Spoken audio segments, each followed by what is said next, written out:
먼저 한반도 평화경제회의에 대한 설명을 간단하게 드리겠습니다. 오늘 처음 오신 분도 계시는데요. 한반도 평화경제회의는 2020년 7월 16일 날 설립을 해서 얼마 전에 1년을 지냈습니다.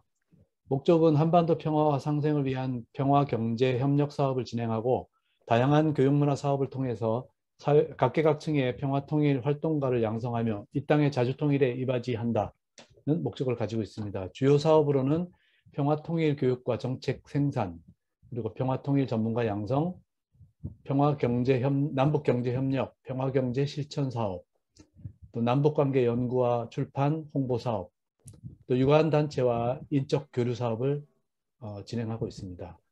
한평학당은 한반도 평화경제회의의 회원분들이 각계각층에서 활동하시면서 자신을 소개하고 또 회원들과 함께 공유하고 싶은 주제를 골라서 발표하고 질의응답하고 토론하는 공부방이면서 소통하는 공간입니다. 오늘 강의는 제목이 굉장히 멋있습니다. 통일이 달려오고 있다. 부제목으로 촛불혁명의 종착지는 자주 평화 통일이다. 라는 주제로 심재환 변호사님께서 강의를 해주실 것입니다. 심재환 변호사님은 현재 법무법인 향법의 대표 변호사로 계시고요. 사단법인 통일의 길의 이사장으로 계시고 또 한편 6.15 시민합창단의 단장이시기도 합니다. 자, 지금부터 그러면 심재환 변호사님을 모시고 강의를 듣겠습니다. 전부 다 힘찬 박수로 맞아주시면 감사하겠습니다. 네, 안녕하세요. 심재환입니다. 안녕하세요. 안녕하세요. 예, 안녕하세요. 이런 강의는 이게 처음이라서요. 제가 익숙하지 않아서 매우 좀 서툴 겁니다. 어설프더라도 이해를 좀 해주시고요. 이 한평회의, 우리 한반도 평화 경제회의에서만 있는 매우 이제 특별한 대목인데요. 전 한평회의 가입하고 나서 가장 뭐 즐겁다 그럴까? 이제 그런 게 역시 훌륭한 분들이 많이 계시더라고요. 제가 제 주위에서는 이렇게 만나뵙기 어려운 그런 분들을 만나뵙게 돼서 대단히 반갑습니다. 그다음에 특히 또 뭐 이 기회에 꼭 말씀드려야 될지 모르겠지만 우리 이사장님의 추진력이 제가 과거엔 그런 모습을 전혀 보질 못했는데 아주 돋보이는 그런 이제 조직이랄까 단체라서 그것도 아주 좀 바람직한 거 아닌가 싶고요. 제가 그 강연이라는 걸 할 주제는 못 되는데 전 한평회의 이게 이제 고유의 특별한 코너라서 특별한 경험을 저도 공유하게 됐습니다. 이 강연은 사실 제가 이렇게 만들 수 있는 그런 내용은 조금 아니다 싶은데요. 그 이유가 제가 이런 내용의 강의를 하게 된 이유가 저희 통일의 길 자매단체 중에 남북 사진문화교류 추진위원회 사진가분들의 모임이 있습니다. 근데 거기서 서울시가 후원하는 그 시민 사진기자 교육이 있었어요. 근데 거기서 이제 저에게 강연을 요청해서 이제 그분들께 이 통일 문제 관련해서 어떻게 좀 짧은 1시간이지만 그래도 좀 깊은 고민을 하실 수 있는 그런 강의를 좀 보여드릴 수 없을까 해서 이걸 한번 짜봤고요. 한 달 반 정도 지났는데 그걸 약간 확장하고 발전시킨 겁니다. 그때 제가 의도했던 뭐 그런 좋은 강연이 되진 못했지만 이제 들으신 분들이 나쁘지 않은 평가를 좀 해주셨습니다. 그러니까 변호사가 무슨 역사 문제를 가지고 강의를 하느냐 이렇게 얘기하면 좀 그런데 뭐 그냥 한번 상식적인 수준에서 곱씹어 본다 싶은 그런 마음으로 이제 강연을 준비했습니다.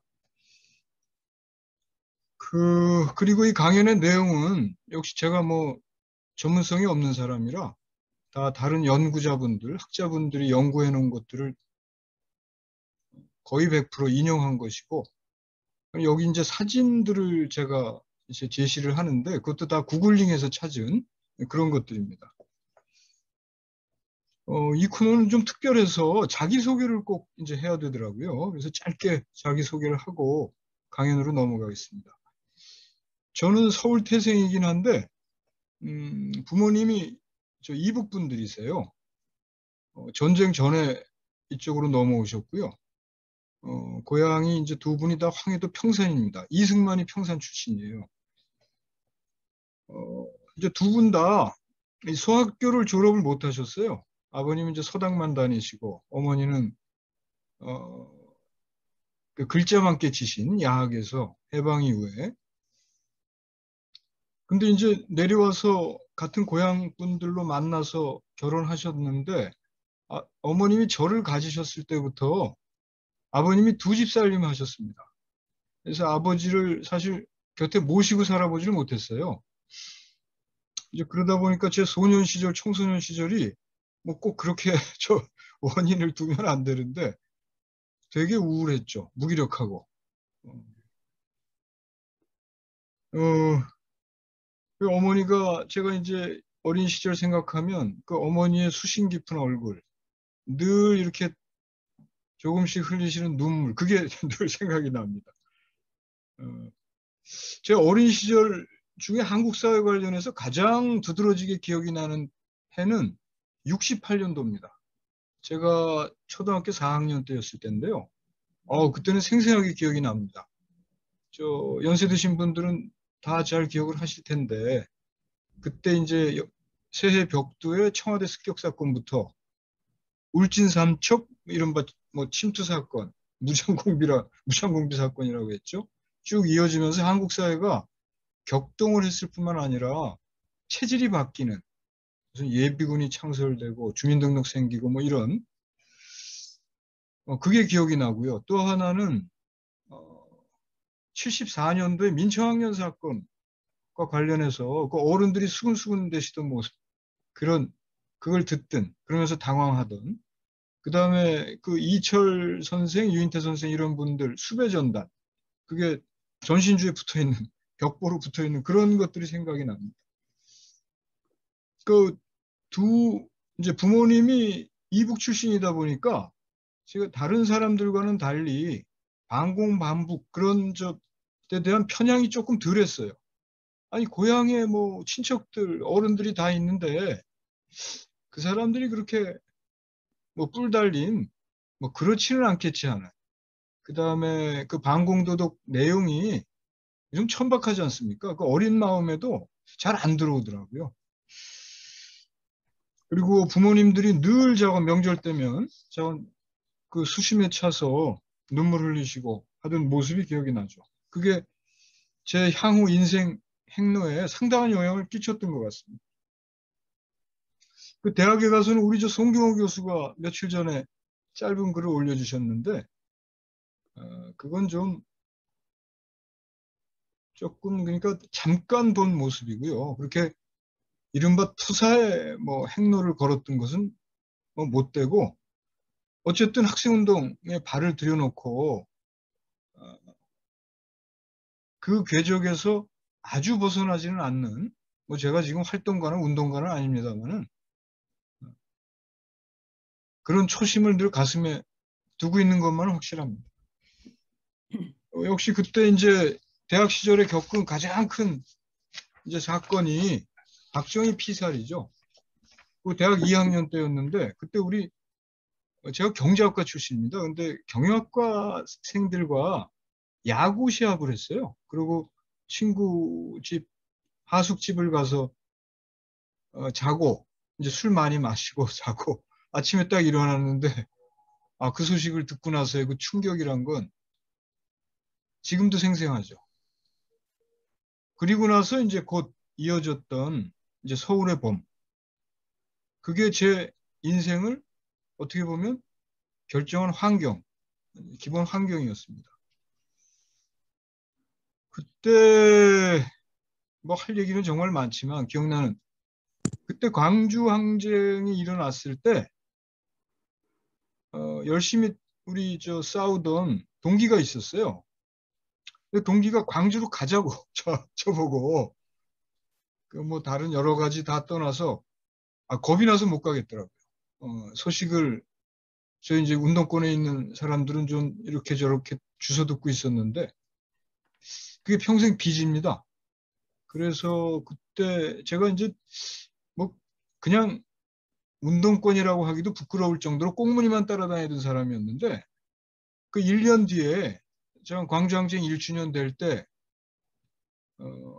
저 동기들 뭐 후배들 이렇게 6명이 데모 주동하고 이제 징역 가게 된 계기입니다. 그 마음의 빚이. 그리고 나서는 그 징역을 그때 전 10개월 살았어요. 근데 그때 감옥에서 제일 재밌는 에피소드가 그때는 안기부였죠.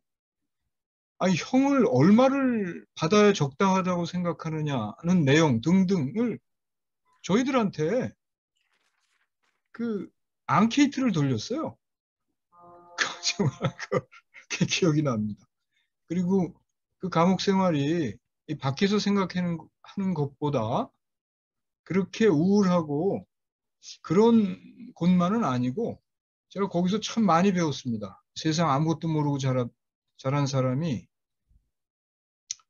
이게 절대로 비하하는 용어가 아니라 일반수들을 본인들도 그래요. 본인들도 냉소적으로 이제 뭐 잡범이라고 하고 사실은 도둑놈 합니다. 이제 어떤 이제 죄명이 어떤 것이든 간에 도둑놈 하시는데 그분들과의 만남이 참 저한테는 큰 배움, 깨우침의 계기였어요.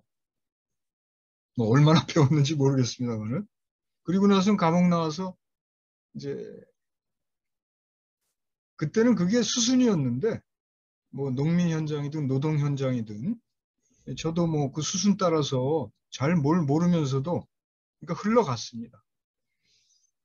그리고 어쨌든 이제 꽁무니만 따라다녔지만 뭐 그 길 그렇게 크게 벗어나지는 않는 길을 쭉 따라왔고요. 지금 어쩌다 보니까 이제 변호사가 돼서 이제 생활인으로 나름 열심히 살고 있습니다.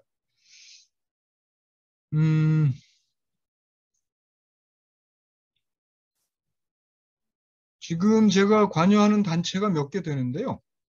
그 이제 통일의 길 같은 경우는 우리 전대업 세대에서 열심히 싸웠던 분들이 주축이 돼서 만든 단체고요. 이제 6.15 합창단은 뭐 말 그대로 6.15 시민 합창단 말 그대로 이제 통일의 노래를 주된 저희 그 연주 곡으로 해서 운영되는 그런 단체입니다. 매우 사랑스럽고 재밌습니다. 거기서 저야 뭐 특별히 하는 역할은 없고 그냥 뭐 간판이랄까 광고판이랄까 그런 역할을 조금 하고 있습니다. 이제 제 주제를 넘는 강연이랄까 이런 걸 조금 해보겠습니다. 통일이 달려오고 있다는 이건 수사가 아니고 현실이라고 봅니다. 그리고 그 종착지는 특히 촛불혁명을 거친 우리 국민들이 저는 그리 멀지 않은 시간 안에 종착지로 저희들을 데려가 주실 거라고 믿습니다.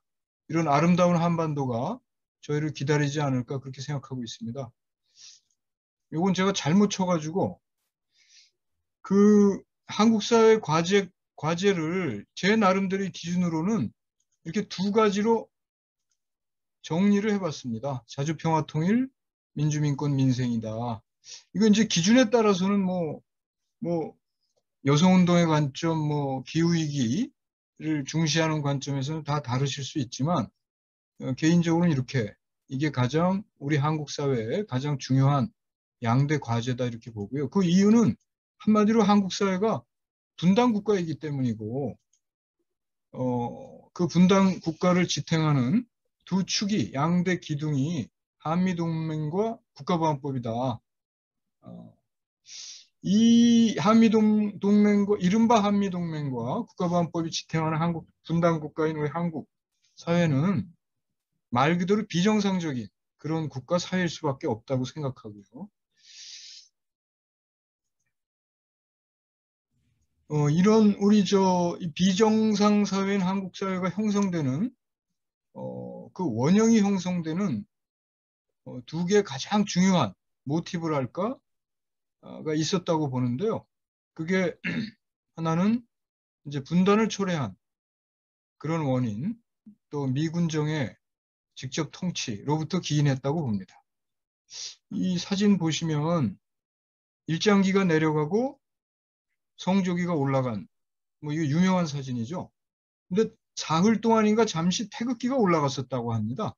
근데 그걸 미국과 일본 네, 교신을 통해서 태극기를 내리고 일장기가 다시 올라가는 황당한 일이 있었다고 하죠.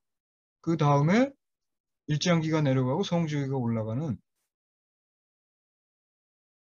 그런 장면을 저희가 보게 됐습니다. 너무나 잘 아시는 거죠. 이게 포고령 1호. 이게 메가더가 미군 진주 하루 전인가요? 아마 그 명령을 내린 건데 이제 메가더 본인이 38선 이남 영토와 인민을 통할을 한다. 이제 그게 1조죠. 그 다음에 2조가 반항하거나 제가 명령을 따르지 않으면 엄벌에 처할 것이다. 3조가 공용어는 영어다. 뭐 그런 내용입니다. 그걸 뭐 당연히 이제 식민지 취급한 걸로 받아들이지 않을 수 없는 거고요. 이 분단과 미군정 또 한국전쟁 이거는 어느 교수님이 그렇게 표현을 하더라고요. 우리 공동체 천형이다. 그건 참 적절한 이제 말씀이라고 보고요. 이걸 극복하기 위해서 이제 저희가 살아가는 거 아닌가 그런 생각 해봅니다. 이 분단과 관련해서 이게 지금 메가더가 이승만과 앉아있는 이 사진은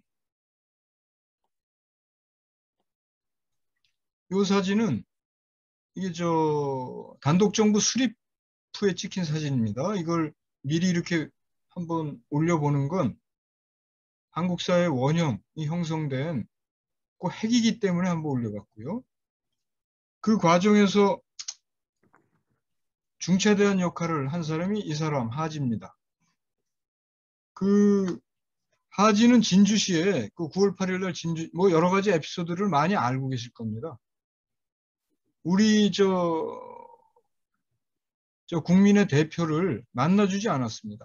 그 여운형 선생의 동생 여운형, 제가 이름은 잘 기억이 안 나는데 뭐 세 분이 만나러 갔는데 만나주지 않고 실무자들만 만나줬다 그래요. 그리고 하지가 직접 만난 건 아니고. 그런데 이 하지뿐만 아니라 이제 미군의 수뇌부들은 이미 진주 전부터 그 사전에 일본군 수뇌부는 물론이고 일본의 지도부들과 접촉을 해서 이제 한국의 정정도 파악하고 향후 통치 방향도 결정하는, 그리고 일본의 통치 질서를 그대로 인정한 속에서 그걸 이양받는 식으로 자기들의 군정을 펴나가죠. 그 다음에 우리가 분단과 관련해서 꼭 기억해야 될 것은 지금은 이제 많은 분들이 뭐 저 같은 사람도 이제 알게 된 사실이지만 그 미국이 계속 심지어 트루만 회고록에서도 분단은 38선을 그은 건 매우 우연적인 그 준비 없는 행동으로 호도해 왔죠. 근데 뭐 여러 전문가분들의 연구에 의해서 전혀 그렇지 않은, 그러니까 43년도부터인가 이미 한반도의 전후 구상에 대해서 치밀한 연구와 조사 분석 기획을 한 그것의 산물입니다. 38도선이 이라고 합니다.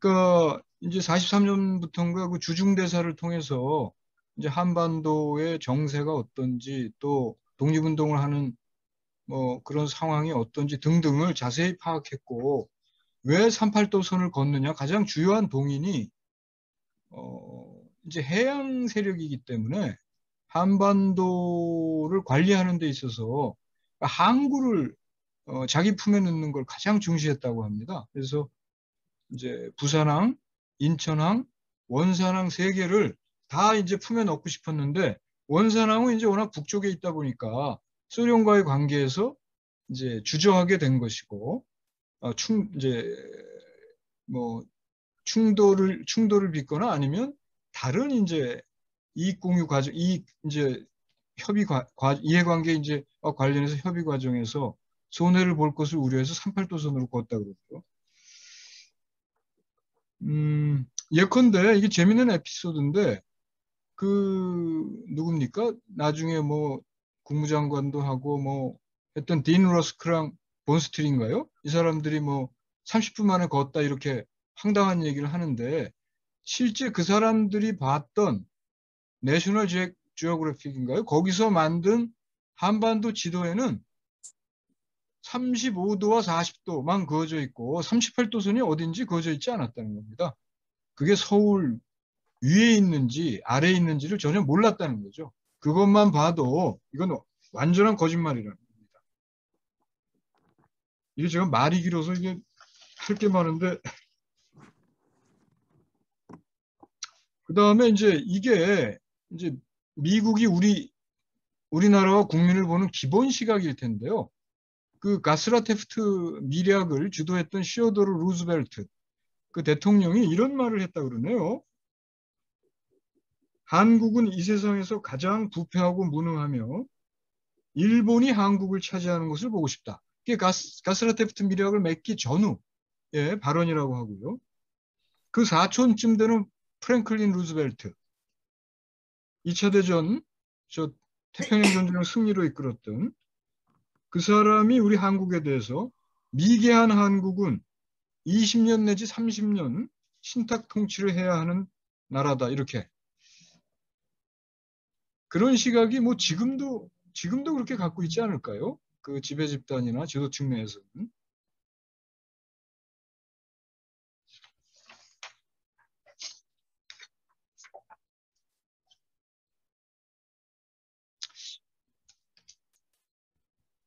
이 하지와 이승만, 하지와 김구와 이승만의 관계가 우리 광복 이후에 국내 정세 형성의 기본 축 중 하나였습니다.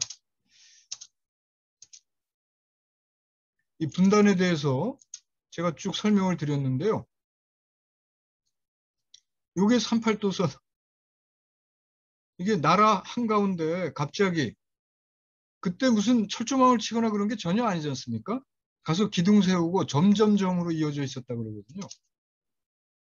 그러니까 이 길 한가운데다가 이렇게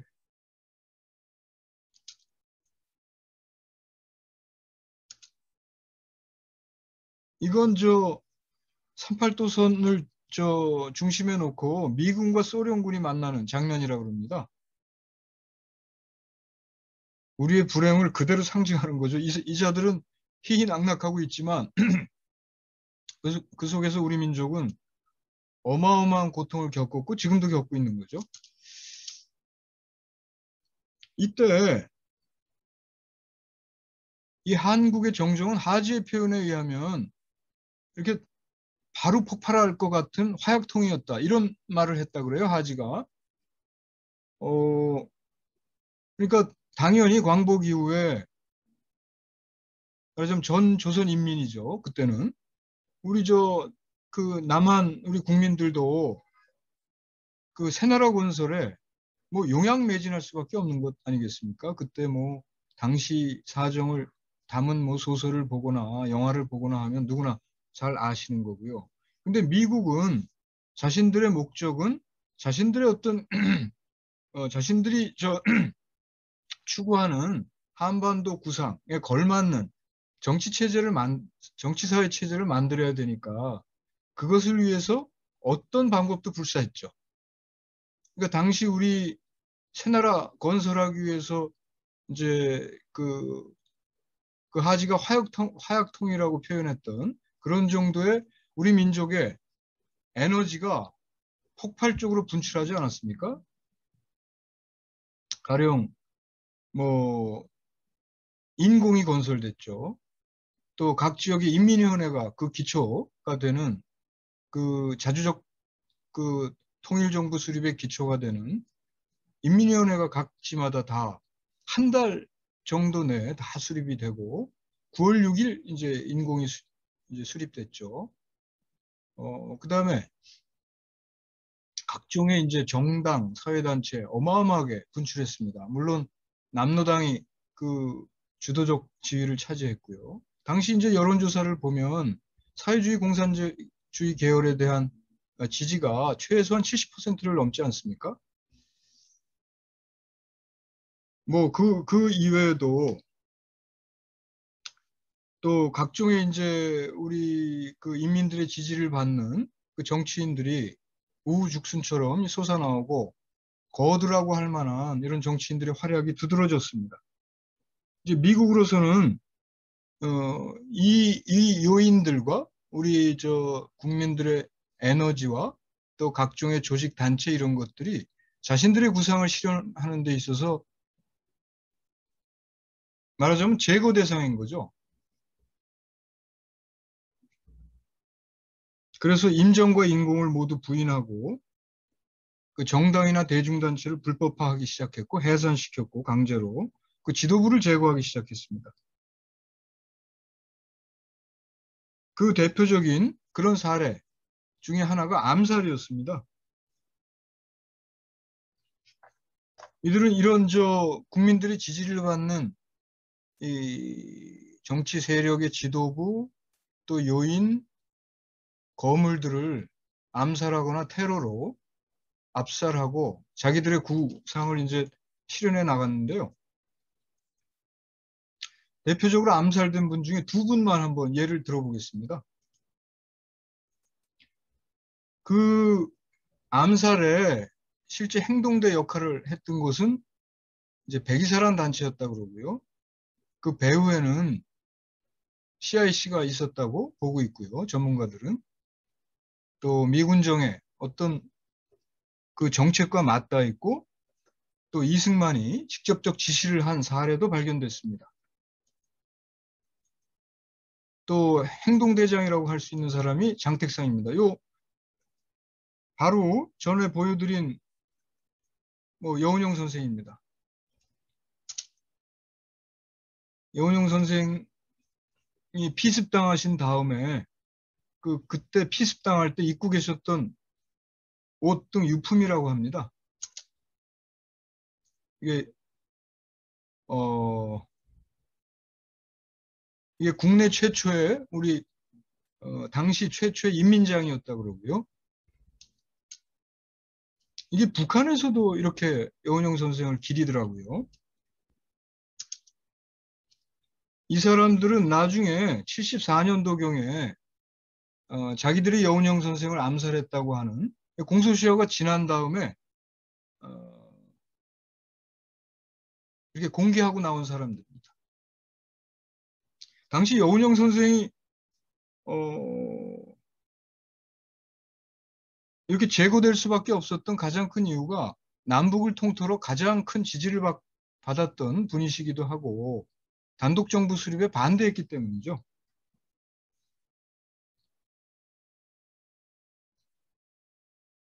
이 여운형 선생 암살범은 당시 17살인가요? 한지근이라는 이제 소년인데 그 단독범으로 발표하는 등 전 그 범인 검거와 또 재판까지 매우 희한하게 진행됩니다.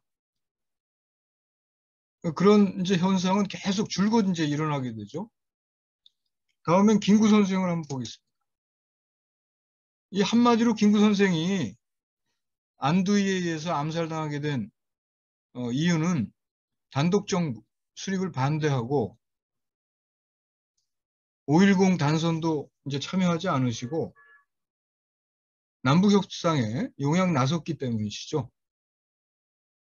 그 전에도 김구 선생은 45년 말에 이제 반소반탁 운동을 한창 벌이실 때 아닙니까?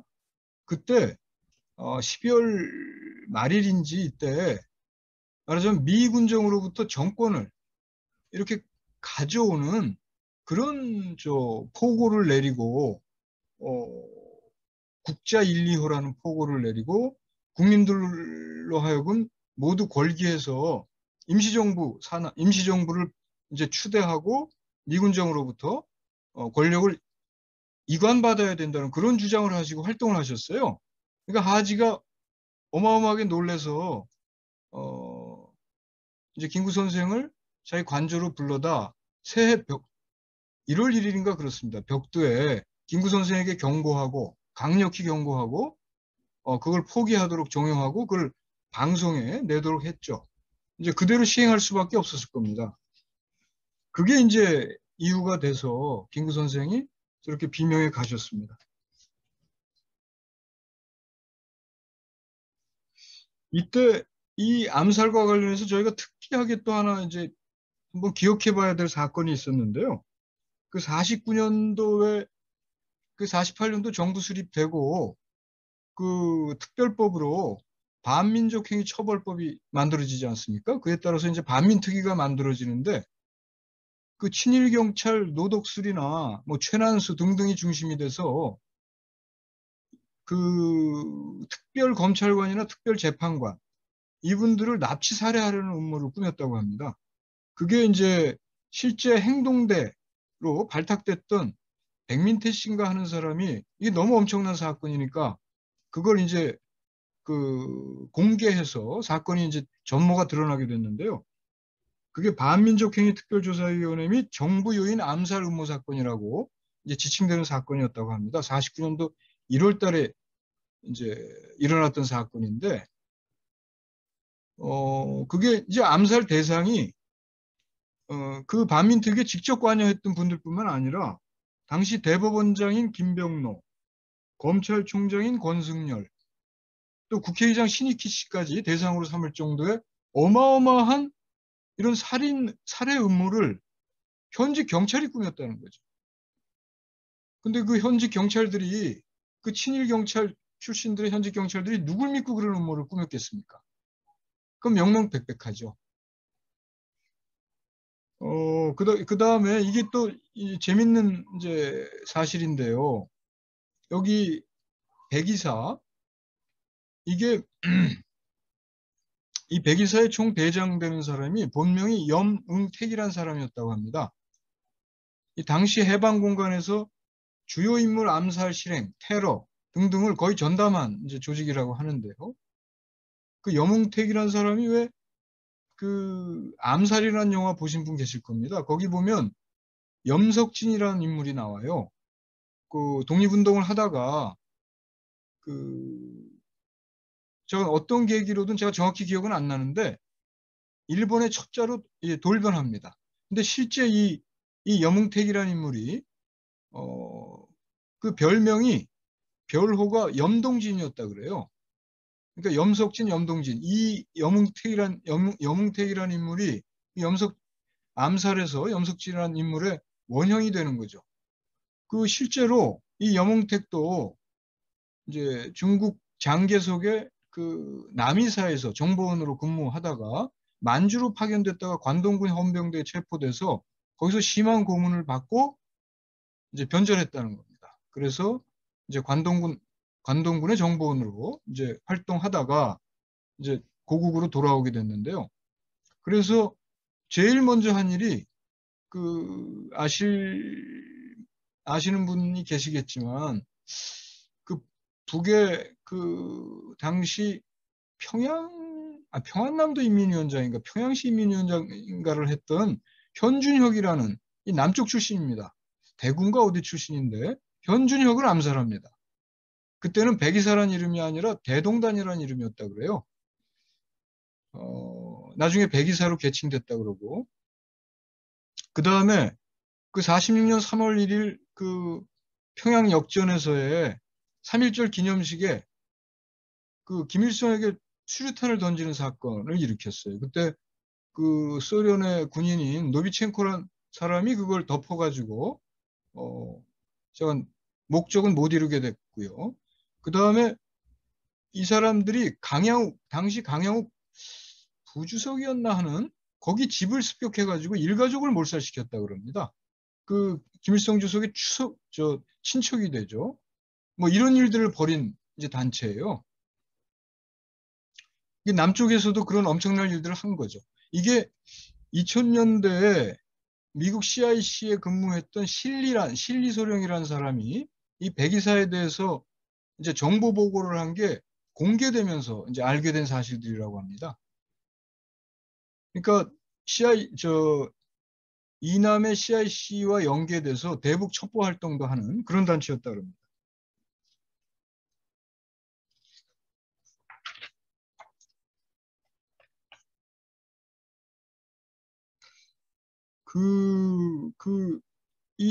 또 특이한 것은 이 염흥택이라는 인물이 김구 선생의 친구였다 그럽니다. 이제 뭔가 오는 게 있죠. 이 백이사 내부에 혁명단이라는 이름의 조직이 있었는데 사실상 이제 암살조였다 그러고요. 그 가령 안두희도 이 백이사에 소속된 인물이죠. 이 재밌는 것은 이 백이사의 본부가 박정희가 피격당했던 그 현장 공정동 안가였다 그럽니다. 그것도 아주 재밌는 사실입니다.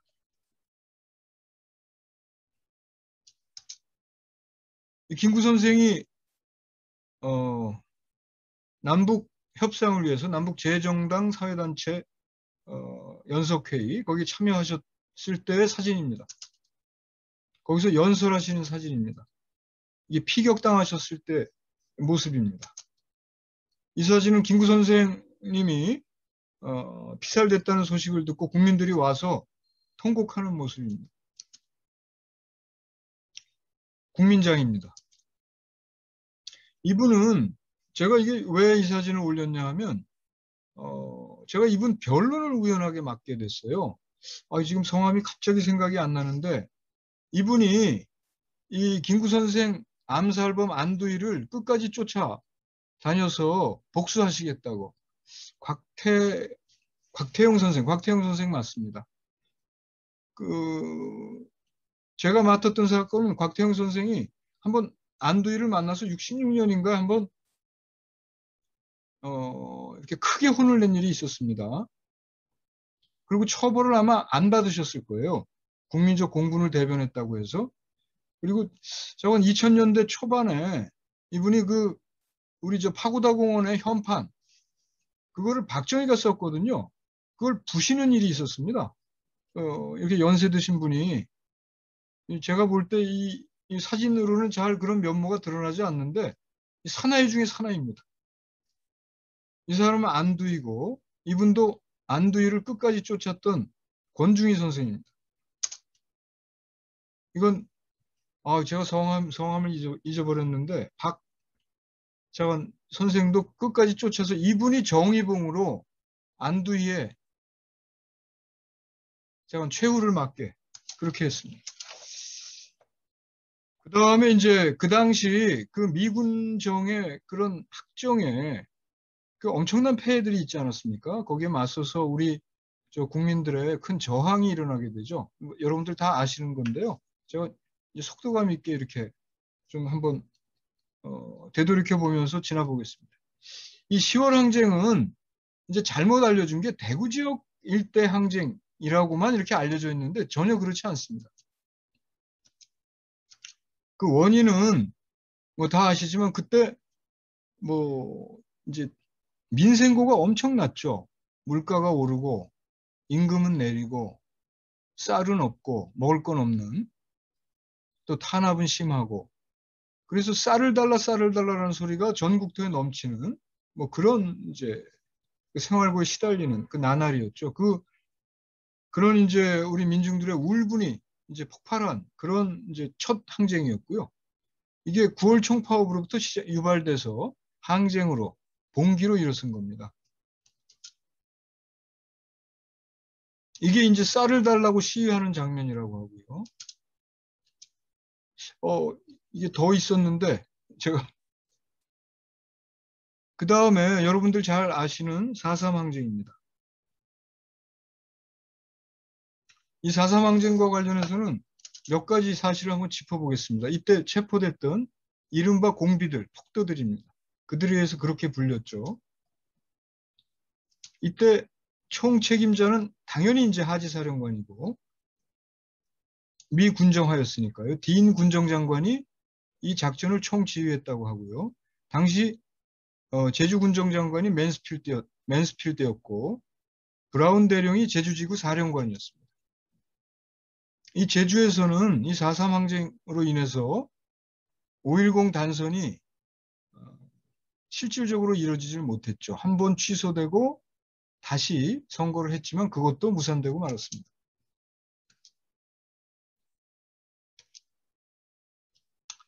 주한 미 군사고문단장은 당시 이제 49년도 이게 48년부터 마지막으로 이제 최종적으로 종식됐다고 선언한 게 아마 50년대가 넘어서였을 겁니다. 55년인가 뭐 그렇고요.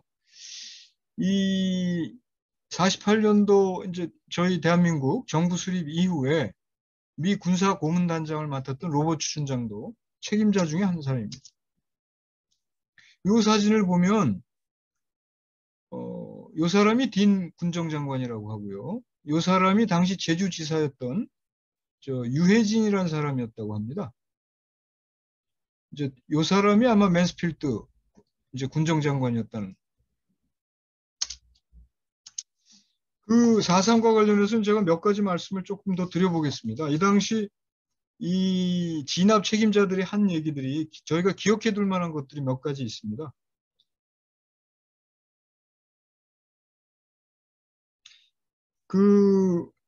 아까 그 군사 고문단장인 로버츠가 48년도 9월에 한 얘기인데요.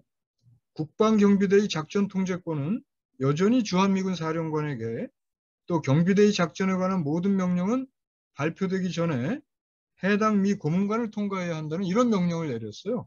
그러니까 지금 저희가 이 4.3 연구에서 지금은 사실 그 제주도를 중심으로 상당히 진전된 상태에 있지만 4.3 연구할 때 미군의 역할, 미국의 역할에 대해서 사실 충분히 연구되어 있지 못한 상황 아니겠습니까? 이제 저 4.3 항쟁을 진압한 이후에 이게 당시 주한미 대사였던 것 같은데요. 무초란 사람이 이런 말을 했습니다. 제주도 작전이 너무나 파괴적일 정도로 성공을 거둬서 공산 폭도들이 전략적으로 가장 중요한 섬에서 어떠한 회복도 불가능하게 됐음을 보고하게 돼 기쁘다. 저희는 지금 4.3 기념식까지 이제 만들어서 4.3 특별법 가지고 희생자들을 위로하고 명예를 회복시키고 있는데 이 사람들은 이런 식의 시각으로 봤던 거죠. 그 남조선 과도정부 수석고문관 존슨이라는 사람은 제주도의 게릴라 제거는 힘든 일이었지만 이뤄냈다. 제주도 내 3만여 채의 가옥 중 1만 채가 파괴됐지만 지금은 평화롭고 조용하다. 그렇게 피를 흘렸습니다. 그 다음엔 여순항쟁입니다. 여긴 뭐 너무 많은 얘기는 제가 하지 않겠습니다. 지금 기억해야 될 것은 저희 최근에 6월 달에 이 여순특별법이 만들어져서 진상규명과 명예회복, 뭐 배보상 이런 작업을 본격적으로 제도 속에서 일어나갈 수 있는 그런 기초가 잡혔습니다. 여기는 또 저희가 꼭 기억해야 될 사연이 로버츠 하우스만에 대해서는 제가 이따 잠깐 이제 말씀을 드릴 텐데 이건 한마디로 그 당시 이제 여순에 주둔하고 있던 14연대가 제주에 출동하라는 명령을 거부하고 봉기한 그런 사건 아니겠습니까? 그래서 이걸 계기로 해서 국가보안법이 만들어졌죠. 당시 이제 여순 항쟁이 진압되고 소위 부역자 색출하는 그런 광경의 사진입니다. 당시 학살당했던 그런 광경입니다. 이게 그 칼 마이던슨가 하는 제가 미국 그 언론기관 이름은 기억이 안 나는데 그 특파원이 찍은 사진들입니다. 이 사진은 특별한 건데요. 당시에 이 박정희입니다. 박정희가 이에 대해서는 제가 좀 자세히 한번 얘기를 하려고 합니다. 당시에 이제 작전참모로 가서 근무하고 있었습니다. 여순 진압에 그 고종훈 씨라고 아실지 모르겠습니다. 고종훈 씨라고 80년대 매우 독특한 인물인데요. 러시아 통역관, 미국 통역관, 남북을 오가면서 통역관 노릇을 하고 이른바 진보 정당의 당수 역할을 했던 분입니다. 그분이 이 박정희가 이때 얼마나 혁혁한 역할을 했는지 진압에 그걸 증언한 바가 있습니다. 이 사람은 당시 진압 한국 측 사령관인 송호성입니다. 이건 폴라 대령인가 하는 사람이라고 하고요. 아주 희귀한 사진이죠. 요건 제가 좀 잘못 올렸는데 이 단독정부 수립과 관련해서 말씀을 드리려고 합니다. 이때 그 여순항쟁 진압과 관련해서 그 박정희의 역할과 우리가 잘 알고 있는 숙군대상에서 어떻게 살아나왔는지 그 비사에 대해서 제가 조금 말씀을 드리겠습니다.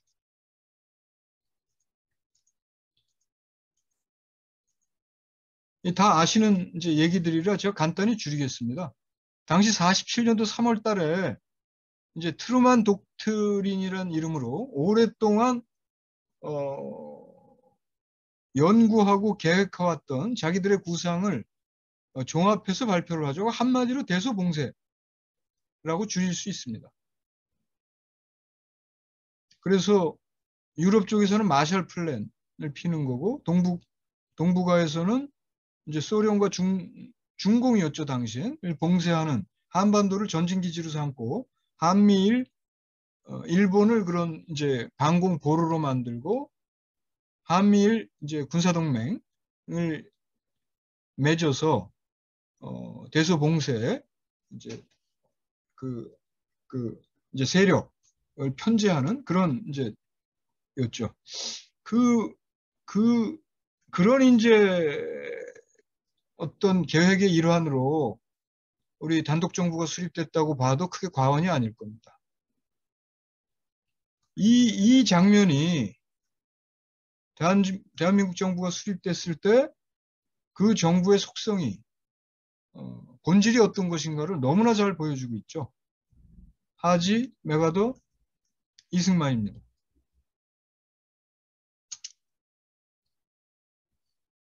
이게 잘 보이질 않네요. 이게 제가 이제 이게 수가 얕아서 이게 이제 대한민국 정부 수립 축하할 때 그 모습입니다. 이게 안타깝네요. 안타깝습니다. 이제 한국 사회 형성과 원형이 형성될 때 한국 전쟁이 매우 중요한데요. 이게 시간이 넘어갔네. 이건 제가 굳이 설명을 안 해도 말씀을 안 드려도 이렇게 표제만 보셔도 이제 어떤 내용 설명이 이어질지를 뭐 충분히 아실 수 있으리라고 보고요.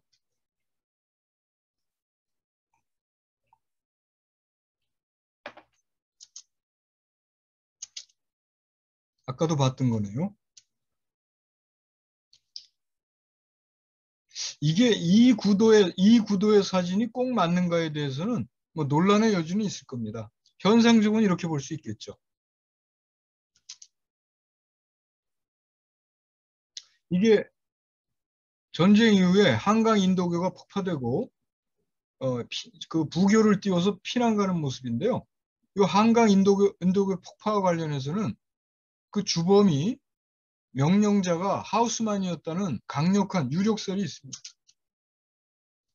이게 이제 인도교 끊어놓고 철교를 폭파하는 그런 광경이라고 합니다. 이건 평양의 대동경과 거기서 넘어 이제 사람이 폭격을 받아서 부서진 다리를 넘어가는 장면이라고 하고요. 이건 당시 최고사령관이었죠. 이건 전쟁 전에 당시 국무장관 제 이름이 갑자기 기억이 안 나는데 요 사람은 당시 국방장관이었던 신성모. 이게 전쟁 전에 6월 17일인가 38선을 시찰하고 바로 동경으로 넘어가기 직전 그때 광경을 찍은 사진입니다. 동경에 가서 메가더랑 메가더 또 본토에서 왔던 국방장관, 뭐 합동참모장관인가 이렇게 4명인가가 모여서 뭐 수기를 했다고 합니다. 요건 아까 보셨던 그 사진이고요. 요건 한국전쟁이 일어나고 발발하고 나서 메가더가 수원비행장에 날라와서 한국 그 전쟁의 현장을 시찰할 때 그때 찍은 사진입니다. 요것도 마찬가지입니다. 메가더가 시찰할 때 요건 정일권입니다. 당시 총사령관이었습니다. 최병덕이를 날리고 당시 있었던 뭐 이건 다 아시는 얘기지만 한국전쟁 전후에서 민간인 학살이 이루어졌습니다. 뭐 국민보도연맹 사건 아실 테고요. 당시 재소자, 형무소에 있던 사람들 중에 소위 위험인물로 분류된 사람들이 깡그리 몰살당했습니다. 재판 없이 모두 몰살당했죠. 이 노글리 사건은 뭐 다 아시겠지만 당시 미군에 의해서 희생된 미군 폭격이나 등등에 의해서 희생된 여러 가지 사건이 있었는데 그중에 대표적으로 알려진 사건입니다. 문경이나 거창에서 한국 군경에 의해서 학살이 일어났다는 거 다 잘 아실 겁니다. 이게 학살장으로 끌려가는 이건 유명한 사진입니다. 이 뒤돌아보시는 이분의 따님이 그 대전 지역에 살고 계신데 이 민간인 학살에 따라서 이 민간인 학살에 대한 그 진상규명과 배상운동이 노무현 정부 때부터 소위 진실화해위원회가 만들어지면서 활발하게 일어났어요. 따님이 아버님을 찾았습니다. 이 사진을 보고. 이게 대전 골룡골이라는 데서 학살당한 그 아버님 나온 사진이 요거 이제 노글리 굴다리 현장입니다. 요거 그대로 보존하고 역사적 기념물로 보존하고 당시 참상에 대해서 설명 자료로 또 세균전이 있었죠. 이 한국전쟁에 일본군이 참전했다는 사실은 뭐 다들 알고 계실 겁니다. 그러니까 그 기뢰를 제거하기 위해서 이제 일본군 소해 부대가 참여했고 소위 이제 바다를 청소하는 부대죠. 그다음에 그 전에 이제 한반도에 대해서 가장 많은 지식을 축적한 정보를 축적한 것이 일본군이니까 이제 해도 특히 해도가 없지 않았겠습니까? 그 해도를 일본군에게 제공받았고 뭐 등등 또 한국의 이제 지리, 군사지도 뭐 이런 것들을 다 제공받았고 특히 우리가 기억해둬야 될 게 이 731 부대, 22부대를 전범해서 처벌을 면제해주는 조건으로 22부대 지휘부를 모두 전범 재판을 회부하지 않고 고위직으로 그대로 일하게 만들었고 이 731 부대가 축적한 실험 자료 일체를 미국이 다 가져왔죠. 그걸 내는 조건으로 이 시위를 사면한 거죠. 그래서 이 시위가 직접 이 한반도로 날라와서 세균전을 지휘했다고 합니다. 이걸 미국이 생물무기를 사용하는데 활용했고요. 지금 우리나라에 이제 2015년도인가요? 그때부터 본격적으로 왜 살아있는 탄저균을 페덱스를 통해서 배달했다가 그게 들통이 나는 바람에 이제 밝혀진 건데 주피터 프로그램들 그런 이제 이름하에 뭐 보톨릭스균, 뭐 탄저균 이런 생화학 무기를 개발하는 일을 지금도 계속하고 있습니다. 요건 당시 국제과학자연맹이 파견한 조사단인가요? 그분들이 이 세균전이 감행됐던 지역을 표시한 지도입니다. 요건 니던 보고서라고 당시 한국전에서 이제 자행됐던 세균전에 대해서 상세한 보고서를 이제 그 내용을 담은 보고서인데 이게 몇십 년 만에 우리나라 뭐 임종택 감독인가 이분이 발견해가지고 몇 년 전에 발표했기 때문에 이 원본을 찾을 수 있었다고 합니다. 이제 그 자원 치열한 전쟁을 경고하고 정전에 이제 정전 협정을 맺게 됐는데요. 그 저간의 소식들이야 뭐 많이 아실 겁니다. 근데 한국은 이 협정 당사자가 아니죠.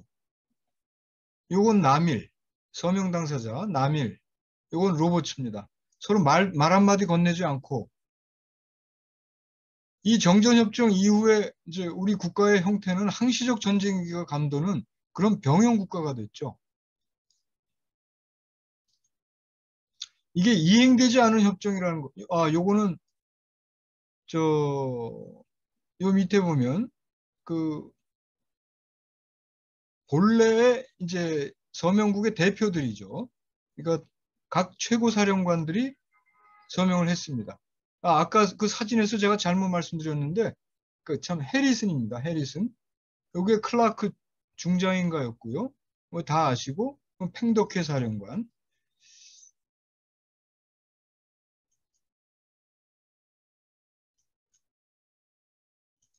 이것도 제가 잘못 또 만들었는데요. 그 다음 한국 정전 이후에 이게 분단 정부가 고착되는 그런 결과가 이제 됐습니다. 그 분단 정부가 어떤 정부인가 그런 비정상 상태를 이렇게 한번 요약해 볼 수 있겠습니다. 요건 이제 폐허가 된 이거 안타깝네요. 제가 이게 실력이 미친해서 급하게 만들다 보니까 요거는 저 이민식 사진가라는 분이 이제 찍은 사진들인데요. 요건 남대문 사진이고 요건 화신백화점이 부서진 사진인데 제가 이걸 제대로 이것도 여러분들이 이제 거의 대부분 잘 아실 텐데요. 미국이 이제 이승만과 부딪힌 경우가 많았죠. 그 에버레드 계획 등 이승만을 제거하려는 계획을 무려 4차례나 수립했다 그러고요. 가장 이제 특징적인 게 왜 한국전쟁 초기에 부산까지 이렇게 낙동강까지 이렇게 밀려 내려가지 않습니까? 거기서 52년도에 임시 수도가 이제 부산이 되고 거기서 부산 정치파동이 일어나죠. 이제 그때 엄청난 이제 국제적 비난도 받게 되고 하니까 미국이 이승만 벤플리트 장관이 그때 미팔군 사령관이 벤플리트였다고 합니다. 이용문, 이종찬, 박정희를 시켜서 이승만을 제거하려고 하다가 이제 대안의 인물이 없어서 중단 이제 되는 그런 일이 있었죠. 이제 이승만의 이런 이제 모습들 때문에 미국이 매우 그러니까 하우스만의 얘기에 의하면 이승만이 명을 재촉했다. 뭐 이렇게 표현을 하더라고요. 이 아이크랑 만나는 건데 이때 54년도에 이승만이 미국에 건너가서 의회에서 연설을 하는데 제가 미국 지도부에 엄청난 분노를 샀다고 합니다.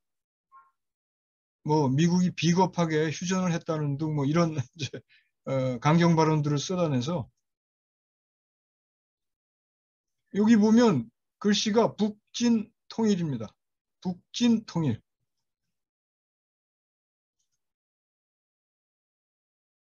이게 당시 자유당사였다고 합니다.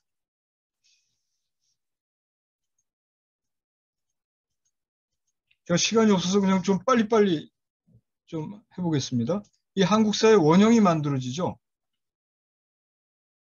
이렇게 뭐 정리할 수 있을까요? 뭐 이게 크게 틀리지는 않을 겁니다.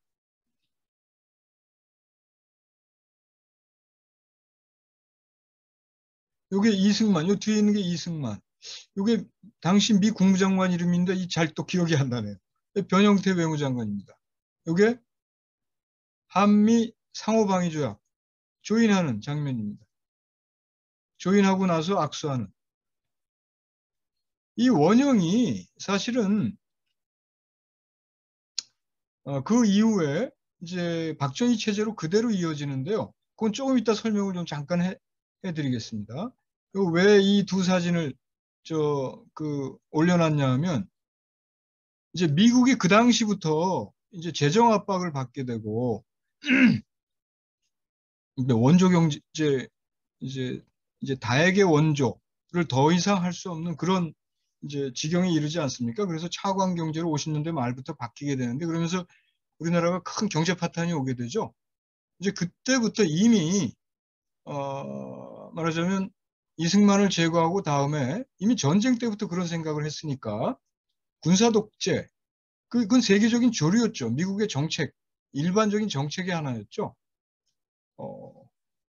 그래서 말하자면 한일 기본조약을 맺고 베트남 파병하는 그런 것을 이승만에게 계속 종용했는데 말을 안 들은 걸 케네디 정권에 와서 박정희와 손을 잡고 이뤄내는 겁니다. 그 반대 데모들이고요. 그리고 드디어 이제 군사 독재가 수립되면서 한국 사회 구조가 완성됐다고 볼 수 있습니다. 이 군사 독재의 특징입니다. 유명한 사진이죠. 요건 유신 정권 하에서 이제 군대를 동원해서 위수령을 내리거나 계엄령을 내린 뒤에 이제 그 광경입니다. 이건 계엄령 하에 민간인들을 체포하는 광경입니다. 제가 이 박정희에 대해서 몇 가지 이제 조금 말씀을 드리겠습니다.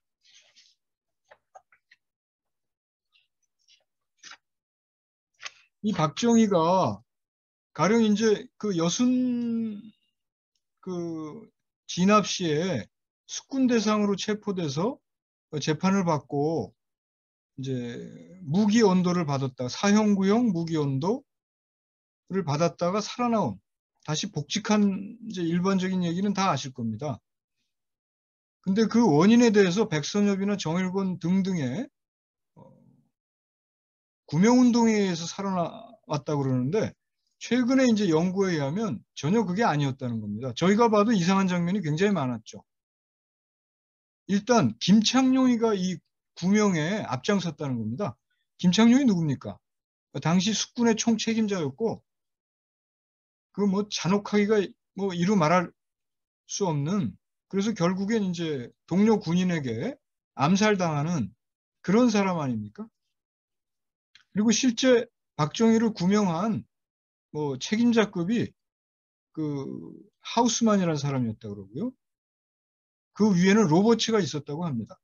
그래서 이 박정희가 이 G2 내지 CIC의 정보원이 아니었던가. 그래서 당시 이제 국방군에 위장 침투한 것 아니냐 이런 이제 유력설이 나왔습니다. 그리고 어떻게 미국이 박정희로 하여금 4차례나 쿠데타를 주목하는 걸 수수방관했느냐고 있을 수가 없다는 거죠. 그리고 박정희가 복직할 때 다른 직책이 아니라 정보국 문관으로 복직합니다. 그것도 굉장히 특이하지 않습니까? 그리고 이제 박정희는 체포되고 나서 재판을 받을 때 2달 만에 풀려나고요. 그리고 나서 재판에서 무기 언도를 받아요. 무기 선고를 받습니다. 있을 수가 없는 일이죠. 그리고 나서 곧 얼마 안 돼서 한국전쟁이 발발하면서 문관으로 근무하다가 한국전쟁으로 발발하면서 형 면제를 받고 바로 복직을 합니다. 이제 그걸 봐서는 박정희가 미국과 긴밀히 이미 연결돼 있었다. 해방 이후부터 이렇게 보고 이제 보는 이제 설이 있습니다.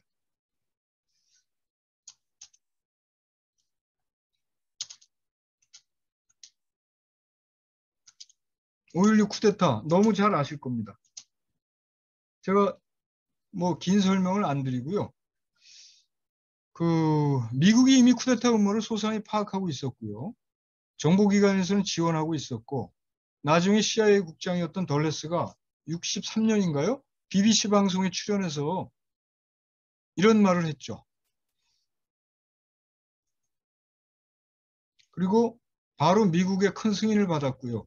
이 사진을 왜 올렸냐 하면 여기 이제 플랜카드를 보시면 이것이 민족적 민주주의 이드냐 박정희의 정체를 이만큼 통렬하게 폭로한 그런 구호가 없죠.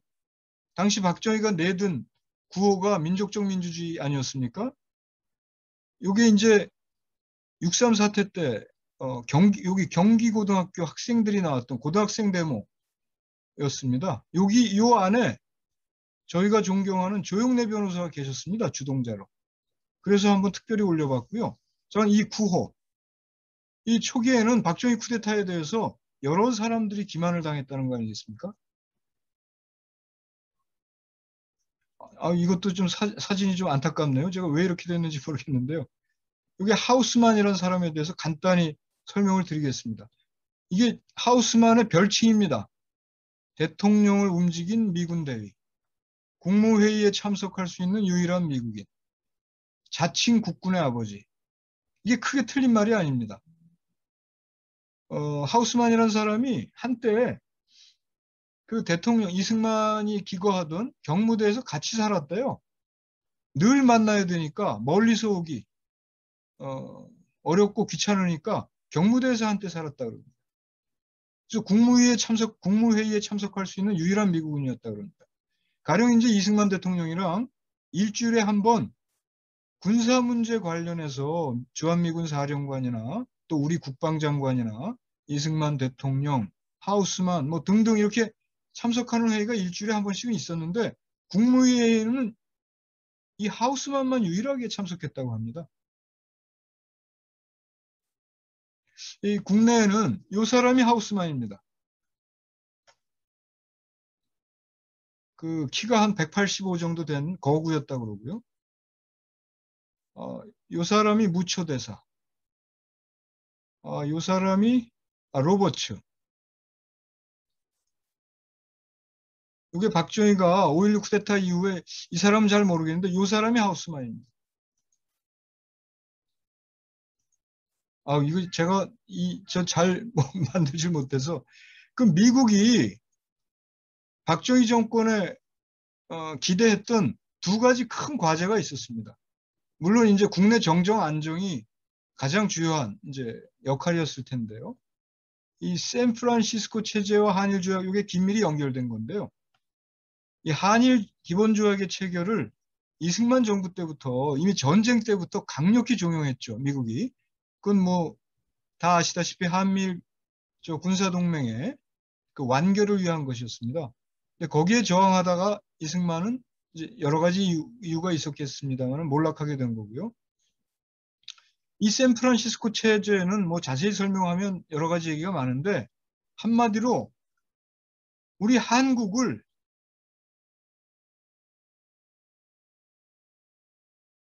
해방된 독립국으로 전혀 대우하지 않았어요. 이른바 특수지위를 인정해서 사실상 일본군에 부역한 나라로 인정했다고 합니다. 그래서 그에 따라서 이제 그 일본의 이제 강력한 주장을 미국이 받아들여서 그렇게 된 건데 이 샌프란시스코 강화조약은 잘 아실 텐데요. 거기에 이제 가령 연합국의 일원이었던 소련, 중국 전혀 참석하지 않았죠. 그 다음에 당사자였던 우리 한국, 또 북한 참석하지 못했죠. 또 동남아시아 국가들도 마찬가지였습니다. 일부 국가들, 뭐 인도 참석하지 못했습니다. 참석하지 않기도 했고, 미얀마나 이런 데가. 그래서 한마디로 이게 이제 일본을 대상으로, 일본을 면책시켜주고, 이른바 역코스, 소위 반공보루로 만드는 정책의 법적 제도화, 그런 이제 조약이고, 그걸 기반으로 만들어진 체제를 샌프란시스코 체제라고 그러는데요. 이래서 이제 우리나라 과거사 해결이 어렵게 된 거죠. 그에 기초해서 한일 조약이 만들어졌고, 그게 이제 일본의 주장만 일방적으로 이제 받아들여지는 그런 조약이 돼버린 겁니다. 그러니까 배상을 받은 게 아니라 이른바 청구권, 독립 축하금을 받은 뭐 이런 조약이 돼버린 거죠. 그리고 뭐 독도 문제, 뭐 위안부 문제 등등이 전혀 해결되지 못하고 지금까지 남아있는. 이건 6.3 투쟁, 이게 참 안타깝습니다. 제가 이 너무 잘못해가지고요. 또 하나 이제 강력히 요구했던 것이 베트남 파병입니다. 이게 이제 케네디 때부터 이건 독특한 게 미국에 이제 종용도 있었지만 사실상 박정희가 먼저 제안한 그런 이제 그 사안이라고 합니다. 전혀 명분 없는 전쟁이었죠. 소위 통킹망 사건을 다 아실 겁니다. 이제 미국의 매독스호라는 구축함을 그 당시 북베트남에 잠수함과 어뢰정이 공격했다고 하는 이제 그 사실 조작을 통해서 북베트남을 침공하게 되죠. 이건 당시 베트남 전쟁 당시 일어났던 그 반전 운동을 보여주는 이제 스틸입니다. 이 박정희 시대를 이제 특징 짓는 여러 가지 뭐 사실들이 있는데 이거 간단하게 넘어가겠습니다. 다 아시는 문제니까요. 요건 조용수 선생이고요. 민족일보 사장이셨던. 요건 뭐 아실 겁니다. 서승 선생, 서준식 선생입니다. 71년도 사건이었고요. 제1동포 간첩 조작 사건의 효시였죠. 이건 당시 서울법대 최종길 교수님입니다. 이분은 저 진상규명이 일정하게 돼서 저 재심을 신청해서 무죄를 받았고요. 당시 중앙정보부에서 고문받다가 돌아가셨습니다. 이분은 김승효 선생이라고 제1동포 간첩단 사건의 희생자신데 평생 정신장애를 안고 사시다가 몇 년 전에 돌아가셨습니다. 이분이 그 유명한 수지킴 사건의 당사자입니다. 중앙정보 저 안기부가 이 사람이 그 접대부셨는데요. 그 동거하던 윤태식이라는 사람한테 그 싸우다가 피살당했어요. 이걸 간첩 사건으로 조작했습니다. 그걸 홍콩 경찰들이 정보를 다 가지고 있는데 한국 경찰이 그걸 인도받질 않았어요. 이게 그 당사자입니다.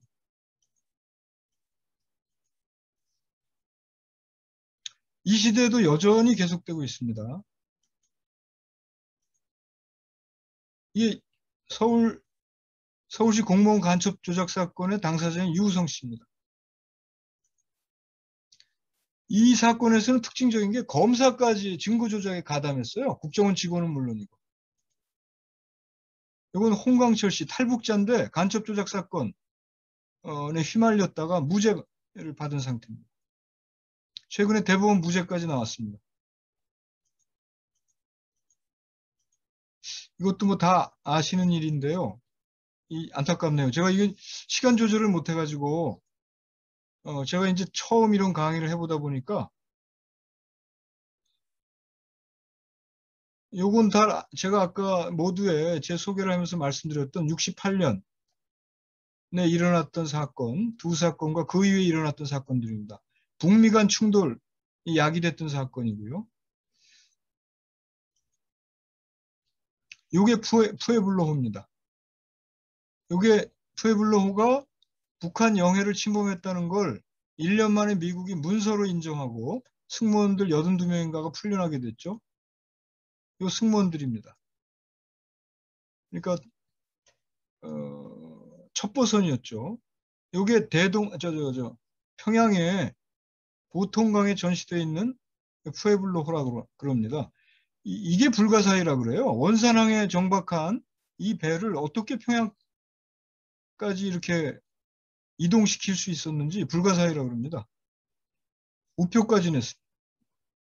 요거는 이제 76년 판문점 사건 충돌 현장입니다. 이것도 여러 가지 설이 많죠.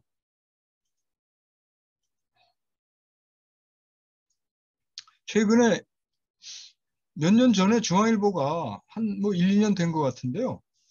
저 한미 워게임, 북한을 상대로 한 워게임을 해서 압도적으로 이겼다는 그런 기사를 낸 적이 있어요. 그런데 정말 그 이해하기 어렵습니다. 이 94년도에도 이제 클린턴 정부 때 선제 공격 계획을 세웠다가 영변 폭격 계획을 세웠다가 워게임을 해보니까 너무 큰 피해를 당할 것 같아서 그때는 북이 핵 무기를 갖고 있지도 않았을 때 아닙니까?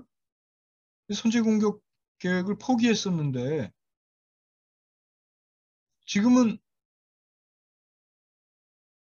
이 트럼프 시절에 핵무력 완성, 요건 제가 잘못 썼는데요.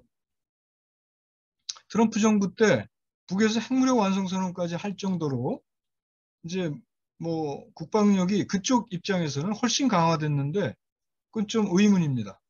어쨌든 문제는 전쟁 위기죠. 이 94년도 이 선제 공격 시에는 청와대가 선제 공격 시행 직전에 통보받았다는 거 아닙니까? 카터 대통령이 직접 평양에 날아가서 진화하고 나중에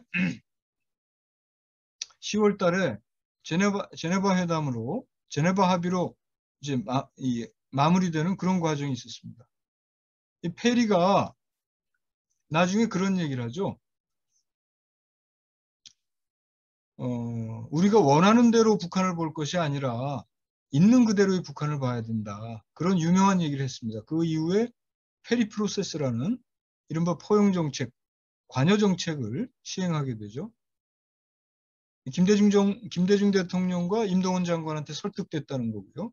그 이후에 10월 달에 조명록 차수가 백악관을 방문해서 찍은 사진입니다. 곧 조미 공동 커뮤니케가 나왔죠. 요거는 트럼프 정부 때, 2013년도에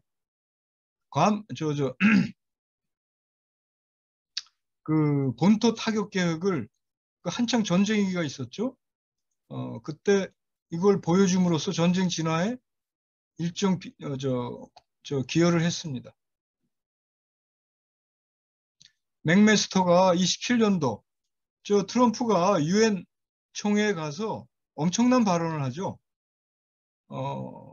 도저히 이제 납득하기 어려운 그때 화용과 분노인가요? 그런 이제 발언을 하고 거기에 이제 북이 맞받아치면서 전쟁 위기에 휘말렸는데 그때 맥메스터가 안보 보좌관이었던 어마어마한 고민을 했다고 합니다. 이건 브룩스 전 사령관도 그때 전쟁 위기에 있었다는 걸 증언했습니다. 이 청와대 도청 사건을 잠깐 말씀드리겠습니다. 한 가지만 말씀드릴 텐데요. 이때 이제 이상한 계기로 이제 미국이 청와대를 도청했다는 사실이 워싱턴 포스트에 보도되게 됩니다. 그게 이제 코리아 게이트를 감지하게 되는 계기가 됐는데 그게 이제 도청으로 인한 것이었다는 거죠. 이건 정말 있을 수 없는 일 아니겠습니까? 일국의 최고 순회의 일거수일투족을 도청하고 있었다는 게. 그런데 문제는 당시 이제 외무부 장관이 박동진 장관이었고요. 그 주한미 대사가 스나이더였는데 그 진상을 밝히라 등등의 강력한 항의를 하지 못하고 제발 박동진 외무장관이 대사를 만나서 제발 도청하지 않았다고 그런 일 없다고 말해달라고 애걸을 했다는 거거든요. 그 재미 언론인이 밝힌 사실입니다. 이게 당시 지금은 없어졌는데 우리 김진양 이사장은 아실지 모르겠어요. 이게 당시 대통령이 기거하던 관저였다고 합니다. 여기를 도청했다는 거죠.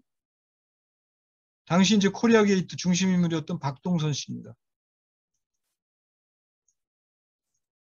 그냥 설명 없이 쭉 넘어가겠습니다.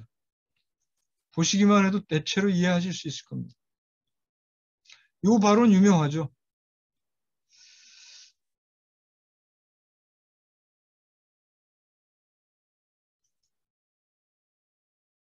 해리스 발언 때문에 유시민 씨인가요? 누가 총독이냐? 이런 분노를 불렀죠.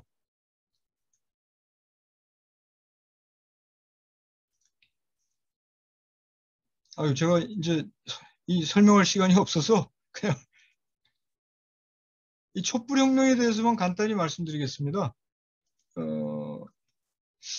이제 한마디로 그러니까 이 4월 혁명이나 광주민중항쟁, 6월 항쟁 등등은 이제 강력한 국민들의 이제 그 투쟁의 분출, 그리고 정부를 이제 무너뜨리는 또 수뇌부를 몰락시키는 그런 항쟁들이었는데 딱 이제 죽서서 개주는 그런 일들이었다는 거죠. 결국 정부를 자기 힘으로 수립하지 못하고. 근데 촛불혁명은 그와는 달랐다. 그 다음에 광주항쟁 이후에 미국의 역할에 대한 국민의식이 크게 발전함으로써 미국이 감히 저건 과거처럼 그런 간섭을 하지 못했죠. 6월 항쟁 때만 해도 미국 외교사상 가장 성공한 게 6.29 선언이었다고 말할 정도로.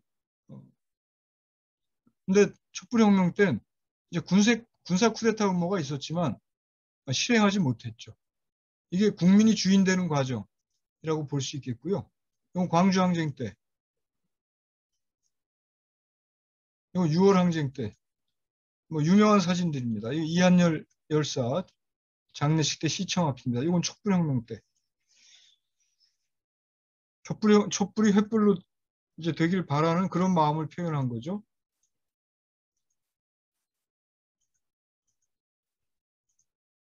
이 점에 대해서도 그냥 쭉 보고 넘어가는 걸로 하겠습니다. 박성철 당시 부주석입니다. 부수상입니다. 이건 연형무 당시 총리였고요. 이게 남북 기본합의서에 서명하는 장면입니다. 6.15 이게 맞이하는 평양 순환공항에서. 이건 4.27 판문점 선언 때. 이 6.15 공동선언에 대해서는 어느 교수가 유명한 발언을 했어요. 6.15의 사흘이 50년의 한국전쟁을 흔들었다.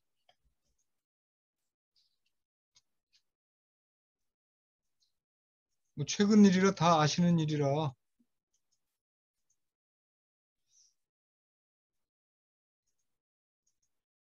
지금 쭉 이렇게 간단히 장면을 봐왔던 것의 결론입니다. 요걸 우리가 쟁취해야 될 과제죠. 통일 한반도입니다. 땀 흘려 싸워야 됩니다. 아름다운 한반도가 이루어집니다. 이상입니다. 이게 좀 여러 가지로 죄송합니다. 어설프고 수준 낮은 강의 들어주시느라고 고생하셨습니다. 아이고, 고생하셨습니다. 이게 지금 시간 죄송합니다. 조절이 박수 한번 아이고. 부탁드립니다. 네, 감사합니다. 예. 이 뒷부분을 조금 더 자세히 들었으면 좋겠다는 생각이 드는 시간 조절이 조금 아쉽네요. 예. 그 얘기하셨던 내용 중에서 우리 강태영 선생님께서 그 중간중간에 이렇게 메시지를 주셨는데요. 약간씩 보충을 설명을 해주셨습니다. 여운형 선생의 동생은 여운홍 씨고요. 또 염동진이라고 하는 그 밀정은 6월 9일 날, 올해 6월 9일 날 새로운 증거가 나와서 밀정임이 확인됐다 이런 말씀도 주셨고, 또 안두희 처단을 했던 사람은 당시 버스 기사였던 박기서 씨였다. 맞습니다. 예, 기억이 이런 나네요. 말씀들을 주셨습니다. 예. 제가 잘 알고 있는 그 변호사님이고 제 학교 선배님인데, 오늘은 변호사님 같지 않고 기자 같은 느낌이 좀 많이 들었습니다. 저희 몰랐던 사진 자료들을 너무 많이 봐가지고 새롭게 느낀 점들이 많은 것 같습니다. 그 질문을 제가 채팅방으로 해주십사고 이렇게 말씀을 드렸는데, 질문은 지금 좋은 내용이 거의 없습니다. 혹시 요 화면을 공유를 중단해 주시겠어요? 네, 내리시죠. 네네. 예.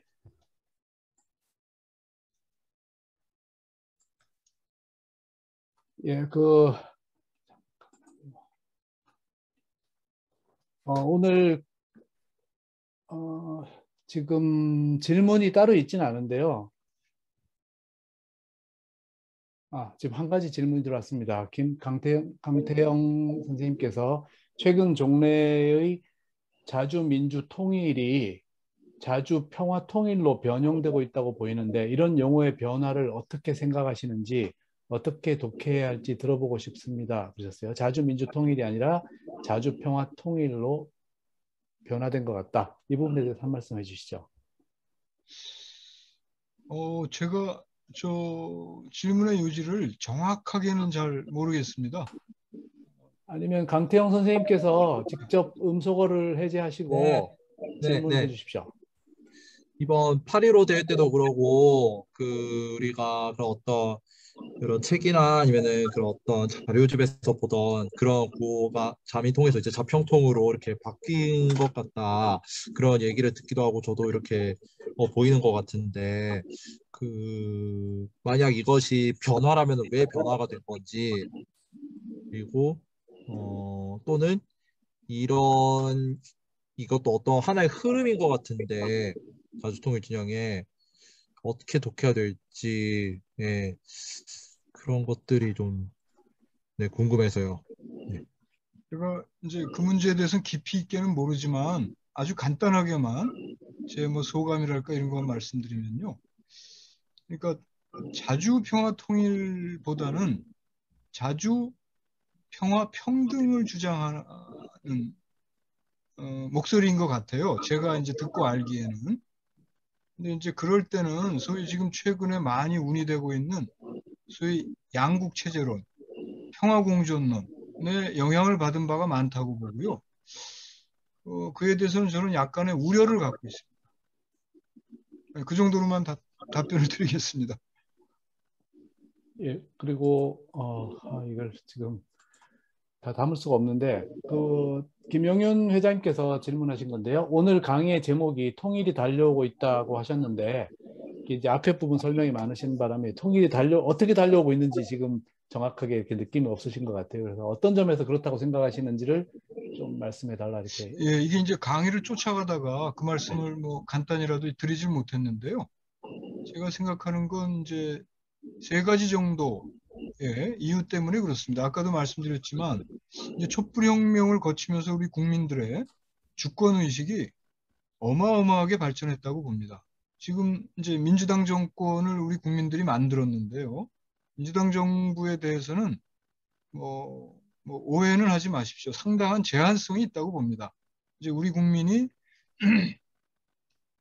절대 다수가 동의하는 그런 정부라고 평가하기에는 여러 가지 이제 문제가 있죠. 그거는 이제 평화통일 문제에 대해서도 그렇고 우리 기층민중에 대한 보살핌 아니 뭐 그 문제 해결을 대하는 시각이나 정책에서도 그렇고 여러 가지 면에서 그렇다고 봅니다.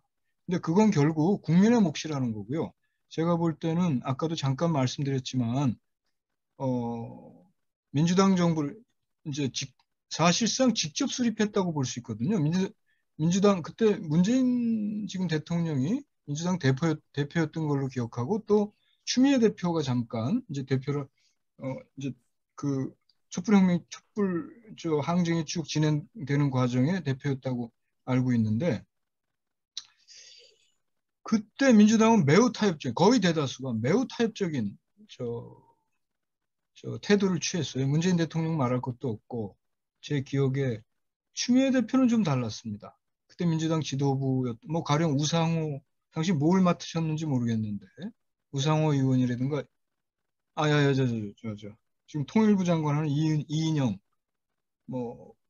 당시 의원이었죠. 뭐 등등 그랬거든요. 그걸 국민들이 돌파했다고 생각을 하고요. 그 다음에 이제 국제적 환경에서 이걸 이제 어떻게 보셔야 될지 모르지만 일단 그 양 측면이 있다고는 보는데 이제 북의 핵무력 완성 이게 한반도에서 전쟁이 일어날 우려를 오히려 씻어준 거 아닌가 하는 그런 평가가 가능하다고 봅니다.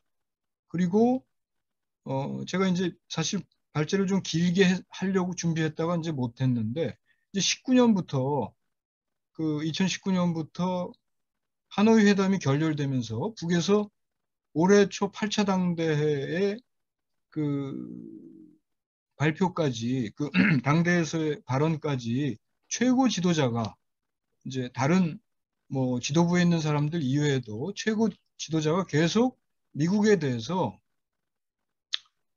협상의 길로 나와라. 새로운 길로 나와라. 그 다음에 새로운 계산법을 가지고 우리를 대하라. 이제 이런 얘기를 했죠. 김여정 그 내가 지금 직책이 생각이 안 나는데 부위원장인가요? 의 발언에 의하면 이제 과거에 이제 비핵화를 놓고 회담을 하는 시대는 이제 지났고 미국의 대북 이제 그 적대 정책 철회와 말하자면 협상 시작을 이제 맞바꾸는 그런 이제 시대가 왔다고 계속 이제 발언하고 있죠. 그에 대해서 미국이 여러 이제 고위직들이 안보 불안을 느낀다. 이런 류의 발언을 많이 했고 지금 바이든 정부에 와서 트럼프 정부 때는 물론이고 바이든 정부에 와서도 직접적인 이제 대립이나 충돌과 같은 그런 이제 일본도의 정책에서는 많이 물러서 있거든요.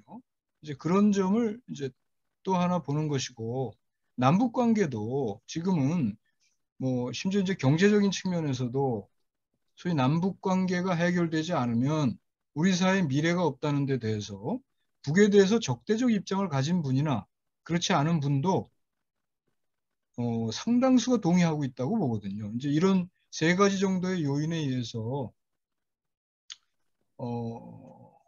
그 중에 역시 중심은 우리 국민들의 힘이죠. 우리 국민들이 원동력이 돼서 이제 통일을 이끌어올 수 있지 않은가. 이제 그런 시대가 된 것 아닌가 하는 그런 생각을 해봅니다. 네, 그 다음에 다른 질문이 없어서 이걸 그냥 질문을 드리겠는데요. 국가보안법 전문가시라고 질문드립니다. 이연령, 비연령이기 때문에 자의적인 사법부 판단이 문제는 되겠지만 북측 자료를 지인들과 공유하는 것이 국가보안법에 저촉되는지요? 차선으로 그 자료의 제목 및 요약된 내용 공유 이런 것은 어떤지, 그리고 가장 기본적이지만 쉽게 문제가 될 수 있는 상식 수준에서 어떤 간단한 조언도 부탁드린다. 이렇게 그 송경호 교수님께서 말씀하셨습니다. 아예 조금 더 이제 또 근본 문제까지 조금 짧게 이렇게 말씀을 드리겠습니다. 근데 그거는 법문에는 이제 법 규정에는 이제 모든 그런 뭐 이른바 이적 표현물을 뭐 소지하거나 등등 뭐 이제 반포하거나 이런 것이 처벌받을 때는 그 이제 소위 국가의 존립 안전이나 자유민주적 기본 질서에 그 위해가 될 때 처벌할 수 있다고 보시면 됩니다. 근데 이게 이제 말하자면 이연령 비연령이고 근본적으로 문제라는 거죠. 제가 이제 뭐 상세한 말씀은 안 드리겠습니다만은 대체로 그 사람이 신분이나 경력이나 이런 것에 기해서 이제 처벌받는 사람과 처벌받지 않는 사람이 갈라지죠. 예컨대 뭐 학자나 전문가가 이른바 이적 표현물을 이렇게 가지고 있거나 뭐 나누거나 하면은 처벌받지 않죠. 그런데 일반 시민 중에서 옛날에 학생운동을 했거나 노동운동을 하고 있거나 이제 이런 사람들은 반드시 처벌받죠. 이게 제가 조금 거칠게 이제 드리는 말씀입니다만은 꽤 큰 문제죠. 그리고 이제 우리나라 이 법원이 갖고 있는 태도가 소위 이제 이, 이 국가의 존립안전이나 자유민주적 기본질서에 해가 되는 것과 관련해서 이제 법이론적으로는 여러 가지 정치한 이제 이론이 있는데요. 한마디로 말해서 국제적으로 통용되는 근대 형법의 일반 원칙에서 통용되는 원칙을 전혀 채용하고 있지 않아요, 법원이. 이제 그게 가장 큰 문제입니다. 해석론으로. 그래서 사실은 이제 뭐 여러분들이 공감하시겠지만 국가보안법은 있어서는 안 될 법이죠. 제가 이제 한국 사회가 비정상 사회고 이제 그 비정상 사회인 이 분단 국가를 떠받치는 하나의 축을 축 중에 하나를 이제 국가보안법이라고 지목했는데요. 그건 이제 단순히 이런 이유에서뿐만 아니라 여러 가지 이제 깊은 이유가 있는 거죠. 이제 근본적으로는 이제 통일의 상대방인 우리의 형제요 동포인 북한에 대해서 완전히 무지하게 만들죠. 두 번째로 적대하게 만듭니다. 우리 김진영 이사장님 강연을 들으면 그 절실히 느끼실 수 있죠. 정보를 완전히 차단, 차단하죠. 접근하지 못하게 하고 수용하지 못하게 합니다. 또 그럴 뿐만 아니라 그 현실에 대해서 우리가 전혀 알지 못하는 상태에서 주입당하죠. 적대의식, 대결의식, 증오, 혐하, 뭐 잘 알고 계시겠습니다만은 그게 국가보안법 때문에 국가보안법이 있음으로써 일어나는 일입니다. 제가 하나만 조금 재밌는 말씀을 드리면 놀랍게도 북한에는 국가보안법과 같은 법이 없습니다. 이제 가령 이런 이제 국가적 법익에 대한 죄를 처벌하는 항목이 있는데 그 일반 형법으로 규율합니다. 뿐만 아니라 왜 그렇게 이제 이 법 규정이 법 제도가 우리와 다른 거냐 하면 북은 남쪽은 이 국가보안법의 근저가 되는 생각이 뭐냐 하면 남쪽은 북쪽을 이제 조선민주주의인민공화국을 반란단체로 보죠. 여기 법 규정으로는 반국가단체로 봅니다. 우리 땅의 일부를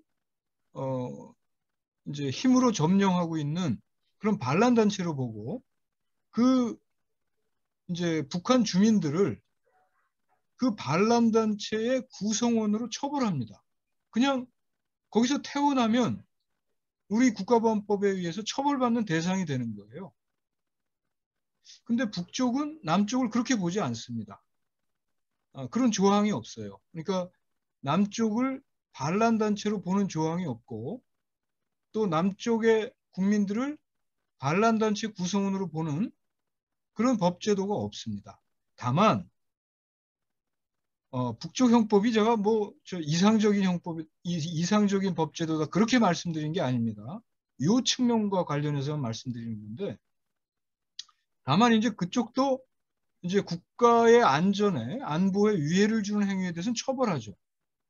다만 행위를 했을 때 처벌하는 겁니다. 행위를 했을 때. 이제 그게 맞는 거죠. 우리도 일반 형법에 내란죄나 외환죄 이런 것들이 있거든요. 이제 그걸로 국가 안전에 위해가 되는 행위를 했을 때 처벌하면 되는 겁니다. 그게 우리 국민이든 북한 국민이든 미국 국민이든 그건 상관없죠. 이제 그렇게 가는 게 맞고요. 이제 그 다음에 국가보안법 폐지 문제와 관련해서 제가 이제 짧게 더 드리고 싶은 말씀이 있는데 이제 기억하실지 모르겠지만 2004년도에 국가보안법 폐지 투쟁이 말 그대로 불타올랐습니다. 그때 이제 노무현 정부 때였죠. 참여정부 때였는데 유명한 발언 기억하시겠죠? 그 대통령께서 보안법 박물관으로 보내야 된다. 그 맞는 말씀이죠. 그래서 실제 당시 한나라당 대표가 박근혜였는데 한나라당 내부에서도 폐지까지는 받아들이지 못하지만 가령 7조 이게 가장 독소 조항 중에 하나거든요.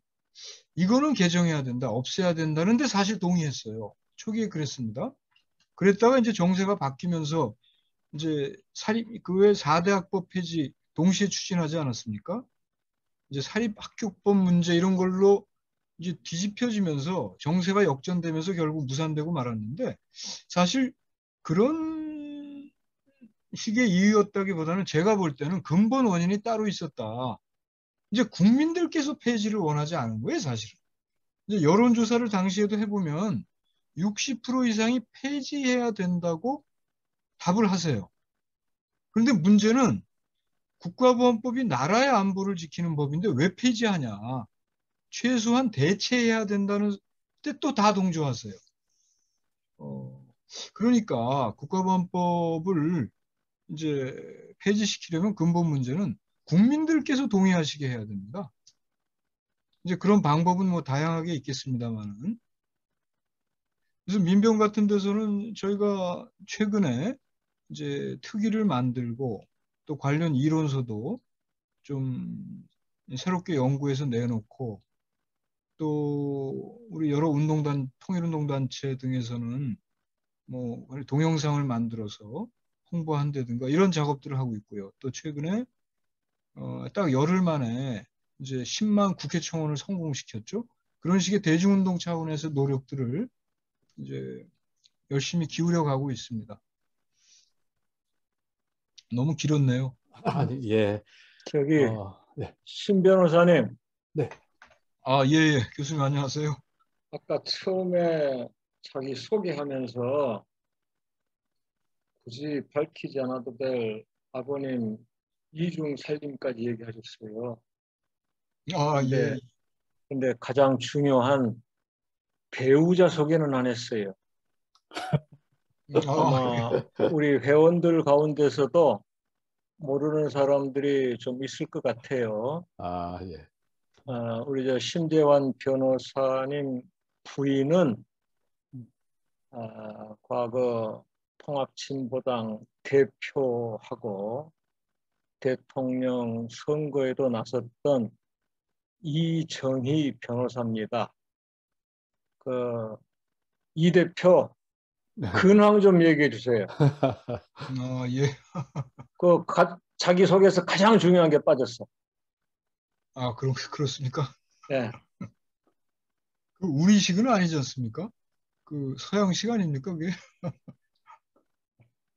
아니, 부모님 소개하면서 자기 아내를 소개 안 해요? 더 유명하신데 하세요. 그 더 유명한 사람 맞고요. 그 사실 이제 통합진보당이 해산되고 또 해산 전에 이제 종북 공격을 받고 그게 2012년도였죠.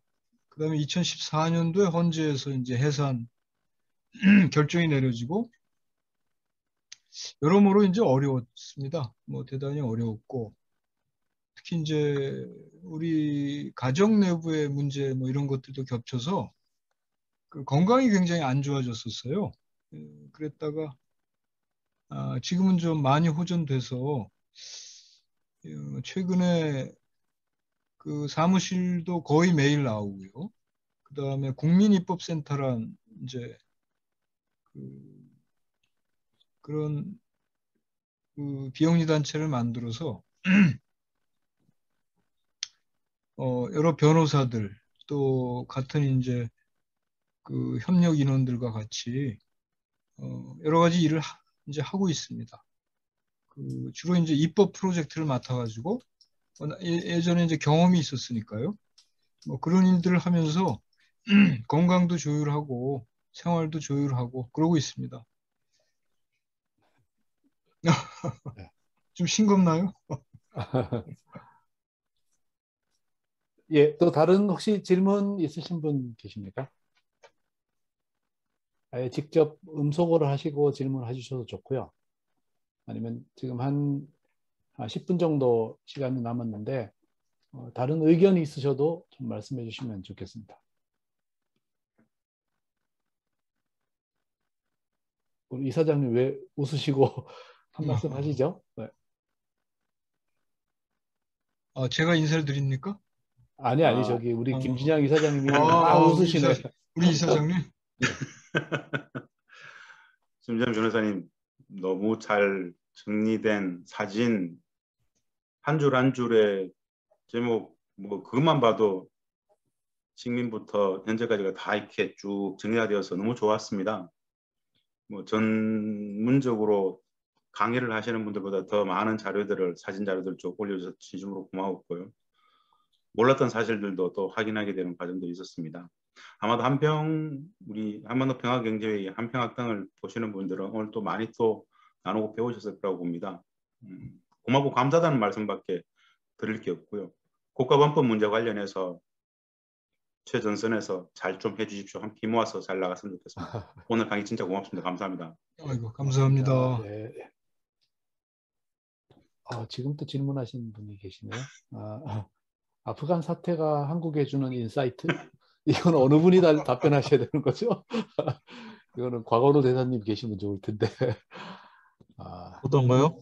아니, 아프간 사태가 한국에게 주는 인사이트 이렇게 얘기를 하셨는데 뭐 본 주제하고 우리가 지킬 힘이 없으면은 아무리 베트남하고 똑같죠. 그러니까 미국이 그렇게 밝혔잖아요. 아프간이 스스로 그 자체적인 자기 스스로 방위할 능력이 없어가지고 그런 상황에서 계속 주둔하는 거는 국익이 안 맞는다고. 그럼 뭐 한국도 마찬가지일 거고. 근데 지금 한국의 소위 이제 우파들은 미국만 해바라기처럼 바라보고 있고, 일단 그게 뭐 이제 가장 대중적인 인사이트고, 그리고 이제 제가 또 좀 깊게 보는 거는 우리나라가 이제 그 서아시아 쪽의 원유를 수입을 많이 의존하고 있잖아요.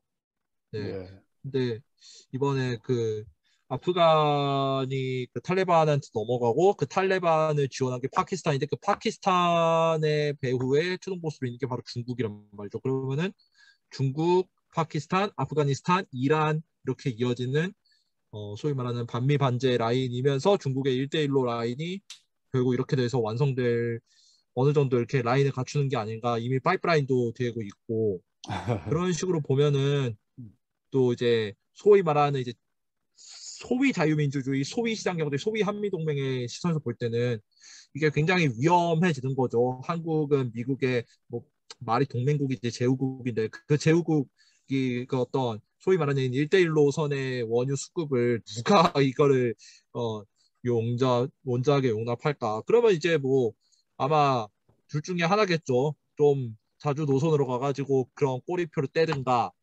아니면은 지금도 수입하고 있는 미국의 이제 텍사스유를 더 늘리던가. 근데 텍사스유를 늘리면은 그 텍사스유 수입선은 라페루제 해협을 지나가요. 그러면 어디에 경영을 강화된다? 일본에 영향이 강화된다. 그러니까 예. 결국 우리나라 정부가 시험대에 오르는 게 되지 않았을까 싶습니다. 그리고 제 생각에 지금 돌아가는 꼴을 볼 때는 그냥 라페루제 해협을 통과하는 식으로 하지 않을까. 그래서 또 이번 대선이 또 다른 의미에서 또 중요한 분기점이 또 되겠고 이상입니다. 제 생각에. 굉장히 광범위하게 얘기해 주셨는데 어쨌든 주로 많이 나오는 내용들로 보면 아프가니스탄에 미군이 왜 주둔하기 시작했는지, 한반도에 왜 미군이 주둔했는지 이런 근본적인 문제에서 다루는 시각도 또 한편 중요하리라고 생각을 합니다.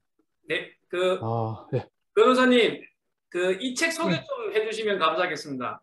이 헌법위의 악법. 예. 이게 최근에 그 민변에 국가보안법 폐지 특별위원회가 만들어졌고요. 그 다음에 위헌소송 대리인단이 만들어졌는데요. 그쪽에 거기 소속돼 있는 변호사들이 좀 힘을 모아서 만들어낸 책입니다. 꼭 보셔야 됩니다. 제가 한 가지 특징을 말씀드리면, 돌아가신 박원순 변호사가 여러 업적을 남기셨는데, 그 중에 하나가 국가보안법 위헌론입니다. 이 세 권의 책을 80년대 말과 90년대 초에 걸쳐서, 정확히 연도는 제가 기억 안 납니다. 한 30년 전에 정말 놀라운 책을 내주셨어요. 그 국가보안법 그 폐지 투쟁에 정말 그 산실 그런 역할을 해주셨습니다.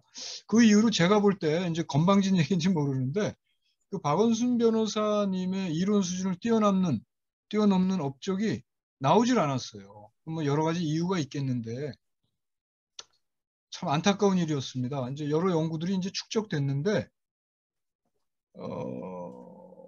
그런데 이제 저희가 감히 이 책은 이제 이게 개별 변호사가 단독으로 낸 게 아니고 지혜를 모은 책이기도 하고 그동안 30년 동안 국가보안법 폐지 투쟁 또 반대로 국가보안법에 의한 여러 가지 악폐들이 쌓였죠.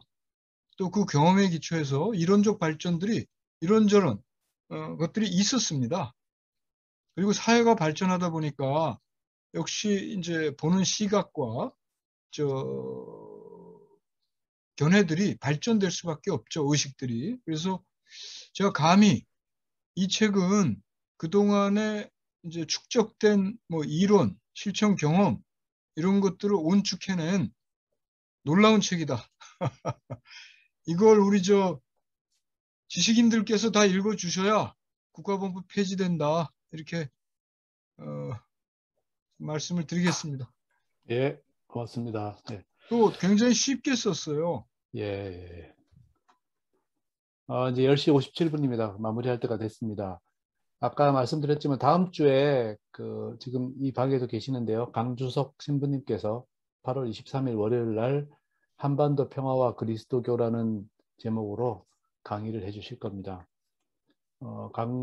신부님의 강의를 기대하면서 오늘 서로 인사하면서 마무리 짓고 편히 주무시길 드리겠습니다. 오늘도 외국에서 이렇게 참여해 주신 여러 교포분들께 감사드립니다. 수고하셨습니다. 고맙습니다.